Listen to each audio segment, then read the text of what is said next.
बिस्मिल्लाहिर्रहमानिर्रहीम, अस्सलाम वालेकुम। इंजन ऑयल के ऊपर हम बात कर रहे थे, जिसमें हम दो पार्ट्स ऑलरेडी वीडियोस के कर चुके हैं और उसमें एक एस्पेक्ट मैं भूल गया था उन दोनों पार्ट्स पे कवर करना। वो ये है कि इंजन फ्लश की मिथ्स क्या है, कि इंजन फ्लश का कोई फ़ायदा है या नहीं है। तो उसके ऊपर ये है कि बिल्कुल इंजन फ्लश अगर आप अच्छी कंपनी का, जनरली जो लिक्विड मॉलिक है, काफ़ी महंगा पड़ता है, बट ये है कि काफ़ी इफ़ेक्टिव है।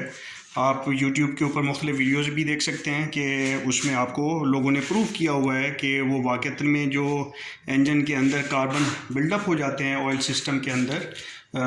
कैम शाफ्ट के अंदर, इवन अगर आप ऑयल कैप रिमूव करके देखते हैं तो आपको बिल्डअप नज़र आता है इंजन्स के अंदर। उसको काफ़ी हद तक क्लियर करने में काफ़ी यूज़फुल साबित होता है। फ़ायदा ये है कि अगर वो गंग या कार्बन बिल्डअप आपके इंजन के मुख्तलिफ पार्ट से रिमूव हो जाता है तो इंजन की एक तो परफॉर्मेंस में बहुत फ़र्क महसूस होता है आपको। इंजन हल्का हो जाता है क्योंकि वो गंग जो है या कार्बन बिल्डअप जो है वो लोड डाल रहा होता है गाड़ी के ऊपर, इंजन के ऊपर, जिससे फ्यूल इकोनॉमी डिस्टर्ब होती है और इंजन भारी भी होता है, आपको महसूस भी आता है, बाकायदा होता है। और ना सिर्फ ये कि फ्यूल इकोनॉमी वाला पार्ट है, आपकी जो इंजन की वेयर एंड टेयर है उस कार्बन बिल्डअप की वजह से, गंग की वजह से, वो काफ़ी ज़्यादा हो जाती है। तो जो इंजन फ्लश है वो उसको काफ़ी हद तक रिमूव करता है, 100% बिल्कुल नहीं करता। बहुत ज़्यादा पुराना गंग हो तो उसको तो बहुत हल्का, उसके लिए आपको फ्रीक्वेंट फिर डालना पड़ता है, उससे कुछ फ़र्क पड़ता है। अब उसकी एक जो बहुत बड़ा डेंजरस इफ़ेक्ट हो सकता है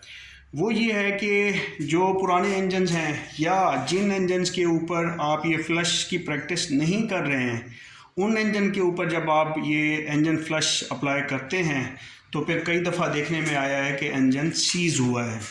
तो इंजन का सीज़ होना ऑब्वियसली बहुत बड़ा नुकसान है। वो क्यों इंजन सीज़ होता है? होता ये है कि आप एक इंजन ऐसा है जिसके ऊपर आप रेगुलरली फ्लश जिसके अंदर नहीं डालते ऑयल चेंज के दौरान, मुख्तलिफ इसका टाइम मैं बताता हूँ, फ्रीक्वेंसी, और आप फॉर एग्ज़ाम्पल गाड़ी चल चुकी है 40,000 30,000 से ऊपर चल चुकी है, 50,000 से ऊपर चल चुकी हुई है गाड़ी, पुरानी गाड़ी है, बहुत सारी गाड़ियाँ कम चलती हैं, उसको 6-7 साल हो गए हैं, 5 साल हो गए हैं और 40,000 चली है, 30,000 चली है, बट आपने ज़िंदगी में कभी उसको इंजन फ्लश उसमें इस्तेमाल नहीं किया। जब आप इस्तेमाल करेंगे तो वो कार्बन बिल्डअप रिमूव करेगा। कार्बन बिल्डअप रिमूव जब होते हैं तो वो इंजन से बाहर तो नहीं जा पाते, ऑयल के साथ वो बिल्कुल नहीं जा पाते, 100% नहीं जाते। वो गैलरीज के अंदर, नीचे पैन के अंदर ज़्यादातर उसमें जमा हो जाते हैं, और जब आप ऑयल चेंज भी करते हैं इवन देन वो उसमें से 100% नहीं निकलते। और कई दफ़ा ऐसा होता है कि वो जब पैन में पड़ा रह जाता है वो गंद या वो कार्बन, वो गंग जो है,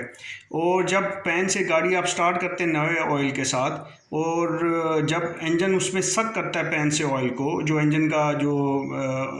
ऑयल पंप होता है वो जब सक करता है तो पैन के अंदर ऑयल, इंजन की पंप के अंदर, ऑयल पंप के अंदर जो इनलेट जहाँ से ऑयल उठता है पैन के अंदर से, वहाँ पे एक स्ट्रेनर लगा होता है और ये गंग आके या कार्बन बिल्डअप आके उस स्ट्रेनर पे जमा होना शुरू हो जाता है। जब वो जमा हो जाता है तो फिर वो पंप को बहुत ज़्यादा जोर लगाना पड़ता है और इस हद तक हो जाता है कि पंप ऑयल को पैन में से उठा ही नहीं पाता। जब वो नहीं उठा पाएगा तो वो ऊपर भी नहीं दे सकेगा, जब वो बाकी एसेसरीज़ को, इंजन की एसेसरीज़ को ऑयल प्रोवाइड नहीं कर सकेगा, जब वो ऑयल प्रोवाइड नहीं कर सकता तो ऑब्वियसली आपका इंजन सीज़ हो सकता है। तो इसके लिए ज़रूरी है कि ऐसी गाड़ियों के ऊपर जहाँ पे आप रेगुलरली इंजन फ्लश, जिन गाड़ियों इंजन के ऊपर इस्तेमाल नहीं कर रहे हैं, फर्स्ट टाइम जा रहे हैं 30-40 हज़ार के बाद, 4-5 साल गाड़ी के इस्तेमाल होने के बाद फर्स्ट टाइम आप ये काम करने जा रहे हैं, तो फिर ज़रूरी है कि आप फ्लश करने के बाद, नया ऑयल डालने से पहले, नीचे से इंजन का पैन होता है जहाँ पे ये ऑयल फ़िल्टर भी लगता है, उसके साथ के हिस्से को पैन कहते हैं,